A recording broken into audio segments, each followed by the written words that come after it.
Hello and welcome to the Coaching Crowd podcast with me, Jo Wheatley, and my friend and co-host Zoe Hawkins. Hi, everybody. Good to be here again. And today we're bringing you the episode How to Change Your Career in a Year. And part of this is the timing of the episode. So as we record this and release it, it is the end of the working year for many people, 16th of December. Not everybody, because many people work over Christmas, but it's a natural point in the year where you may be looking back over the year, reflecting on how your year has been, and also thinking ahead to what's in store for you in 2025. And we speak to many people who are thinking about coaching as an opportunity to do something a little bit different, to experience more meaning and purpose in their roles. And this can be a natural time of year where you are reflective. Hence, we are bringing you this podcast today. As you reflect on your year, are you thinking, I cannot do another year of what I have been doing? It doesn't feel like it's aligned to me and what I'm here to do. Are you at a point in your life, like chronologically, where you're starting to think, how many years have I got left of my career and how do I want to spend them?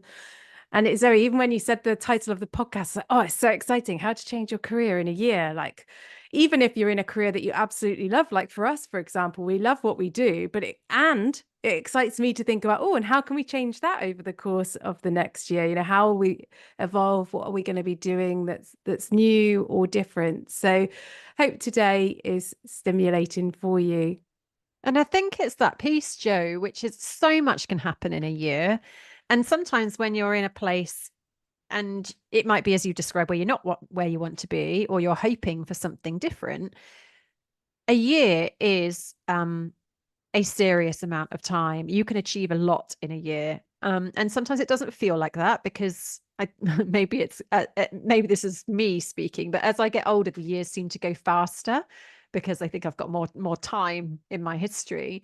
But a year is a long time when you go in with intention and you go in with clarity around what it is that you're seeking. So much can shift in a year, and we see it time and time again with clients. So many of our coaching programs span a year, sometimes less. And we see people, there are babies being born, there are marriages happening, there are jobs being left. There, so much happens in life in the course of a year. So that's why we want to bring it to you today. And we're going to talk to you about a timeline, and what that can look like for you if you're in a place where you're thinking, that sounds exciting, or that I need a piece of that.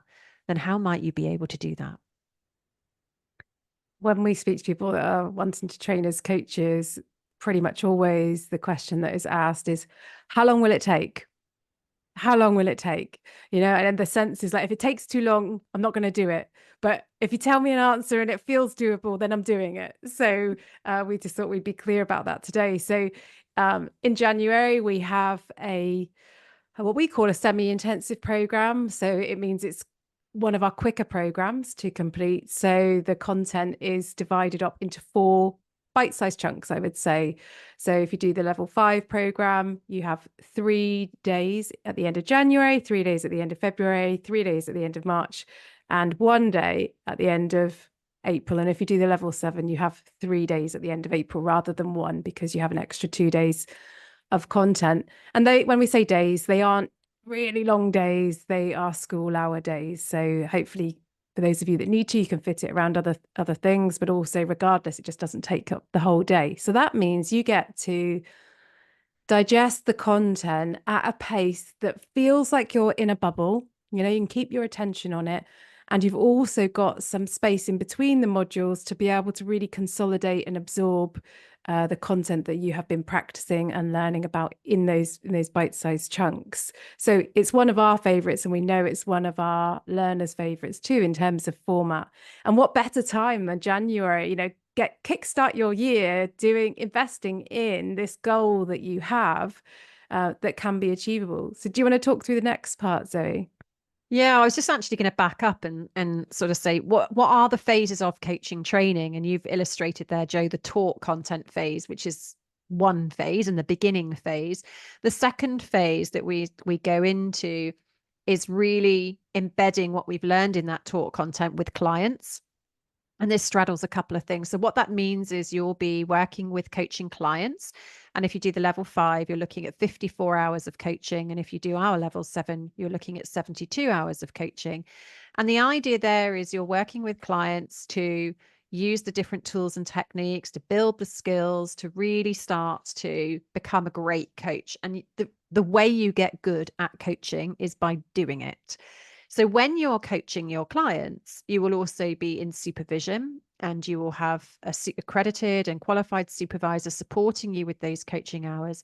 And that part of the coaching course comes down to your capacity to coach those clients. So if you have this goal of being able to become a coach within a year, then you can look to your diary and protect space to be able to make sure that you can achieve those 54 or 72 hours of coaching in that window of time to allow you to be able to hit the goal and the deadline.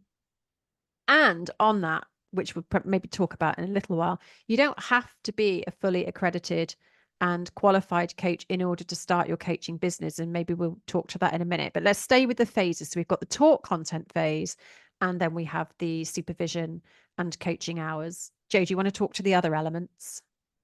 Well, I think just bring that to life even more with the number of hours. 54 hours is coaching 6 clients.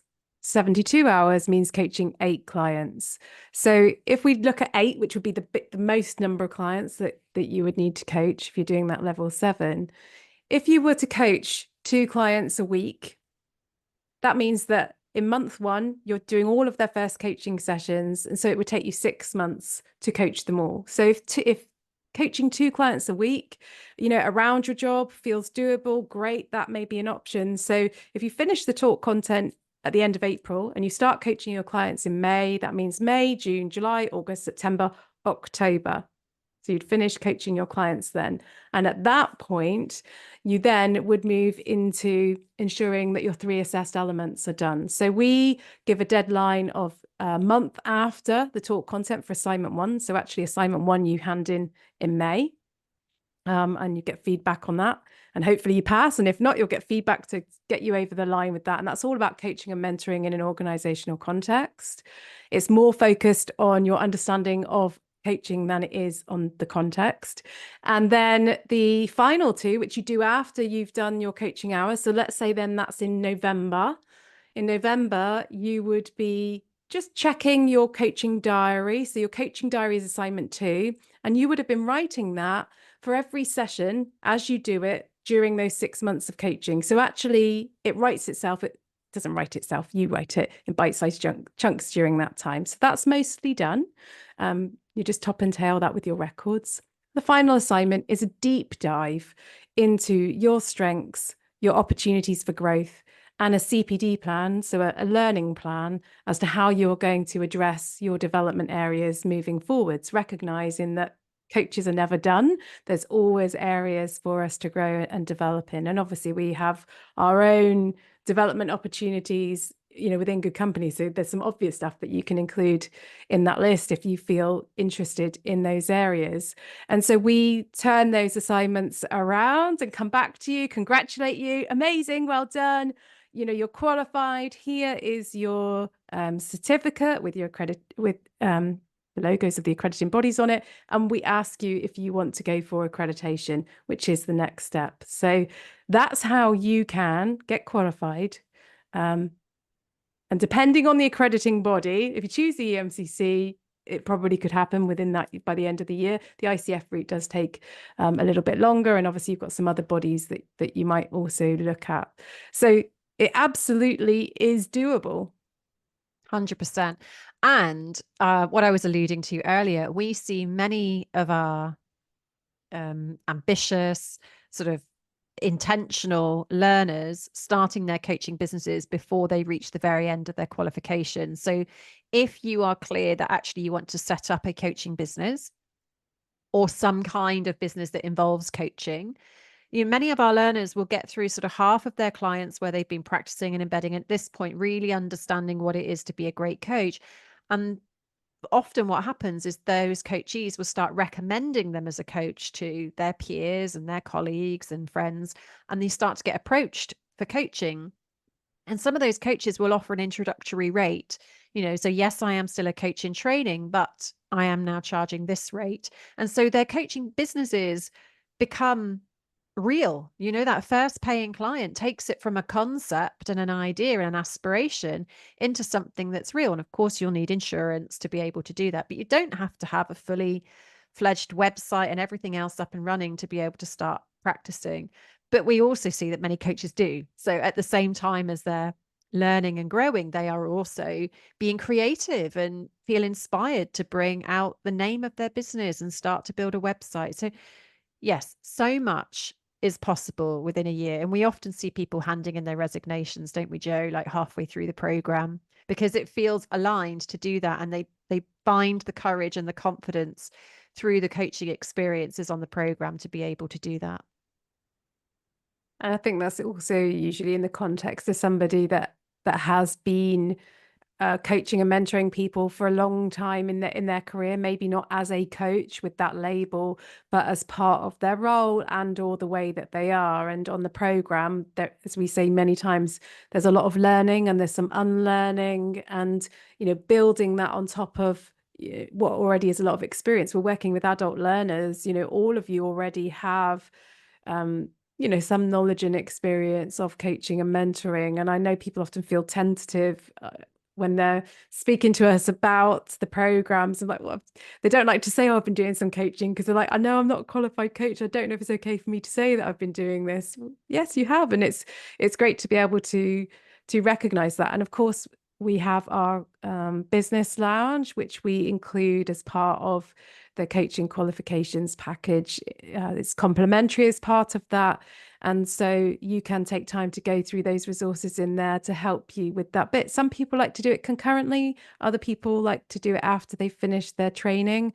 And of course, you will be changed as a result of the experience that you have on the program. So as you think about changing your career, you're really thinking about changing so much more than your career, because your career and your experience of that is inextricably linked to everything else in your life. It's going to connect you with other people that will probably become friends. It will change the conversations you have outside of work. It may give you all sorts of new opportunities into your life. So if you're wanting to do it, then you can get more information from our website, igcompany.co.uk, or you can take our quiz. If you're like, I know I want to do it, but I'm not sure about this level 5, level 7, what does that mean? For more information on that, you can go to mycoachingcourse.com, which is our webpage where we have our quiz, and we share with you more information about the difference between the different levels. I think it's probably also worth mentioning when you talk about changing your career as a coach that for many people, it's not about totally leaving their current career and sort of chucking everything out and doing a complete 360. For some, it is. But for others, it may be about how do I reconnect with the career that I have, and how do I really lean in and be able to use my strengths every day as a coach? And I think what we see through training so many learners in coaching skills is that often that is about being able to come on a program like ours and within that year really transform the way that you feel about your work. So being able to give back more either as a line manager and being able the way that you help to grow and nurture and develop your teams. It may be as an internal coach and being able to embed into your role the ability to support and work with people across the organization in a coaching or mentoring capacity. And so, if you're sat there and you're like, oh, I don't know whether changing my career feels entirely aligned with what I want to do, maybe that feels too risky. As a first step, we said at the beginning, like some people think it takes too long. And so they're like, I won't do it. If you do nothing, you'll stay where you are. But if you do something, you will grow and you will move. Now, which direction you grow and move into is completely within your control and up for you to decide. And I think sometimes when you're sat at the starting blocks, it can feel like you have to have the whole plan worked out. But obviously, that isn't the case. It's a beautiful thing to be able to sit in the unknown and embark on the journey and give yourself the ability to decide as you go, not necessarily decide before you go. Yeah, I think there is a degree of flexibility as well within the programs. So we've explained to you how you could do it within that year. It's perfectly achievable, but you may not want to do it in that way. For you, as we talk through that, it may feel like, oh, that feels a bit rushed. I don't want to feel rushed about this. I want to really enjoy it. And, often people are like, I want to get it right and so on. So you do have longer than that. You don't have to do it within that particular time scale. You Yeah. can create space within it. The things you do need to do is attend the lessons. But actually you get to choose, as Zoe said earlier, about, you might think, I can coach probably one client a week. That feels like what I could manage alongside the other things in my life. And you may not even want to become a coach. You might be drawn to learn more about coaching with no intention of becoming a coach, but just with the intention to grow and to be stimulated and challenged and to expand your network and meet new people and not have any expectations of what you do beyond it. And we've described in another podcast, which is kind of how we will have I suppose, a fairly low level of intent in some ways. Like when we join a program, we just feel called to do it. We know there's something in us that knows that we need to be in that space at that time. So when you think about 2025, I like to live my life by design. And whilst it isn't possible for me to live every aspect of my life in a designed way, I don't have full control over everything.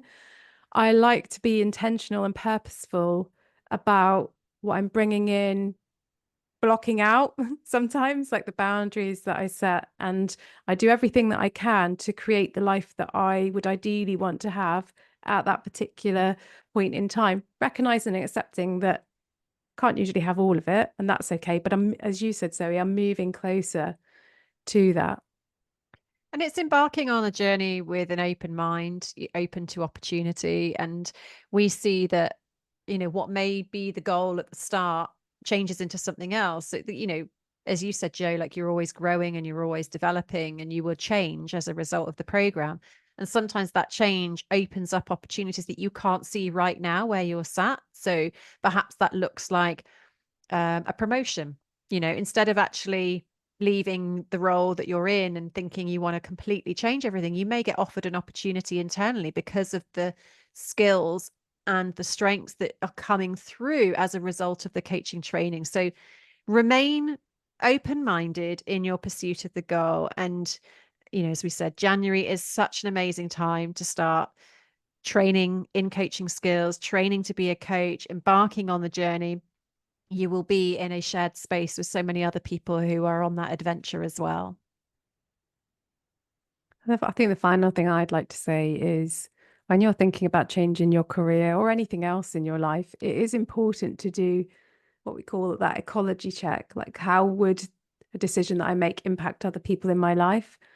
And don't get put off doing the things you want because of your fear around what will other people think of you making those decisions. Because they may not be in your life forever. They may not know everything about you and what drives you. So really just take some time to be with yourself around what do I, as me, this person that I am with this time I've got on the planet, what do I want to and choose to do with my time next year? Because that will attract, a new energy, new, as you said, Zoe, like new opportunities around it. It's such an exciting experience to train to be a coach. So fulfilling, so opening. Um, I'd love for everybody to have the opportunity to train to be a coach. Courage is your companion, I think, on these journeys and decisions that can feel big. But I think I said to a few people, the decision's only difficult when it's not made. So if you're sat and you're like, oh, I don't know, like, is now the time? Is it not the time? Like, you can spin that story for a long time.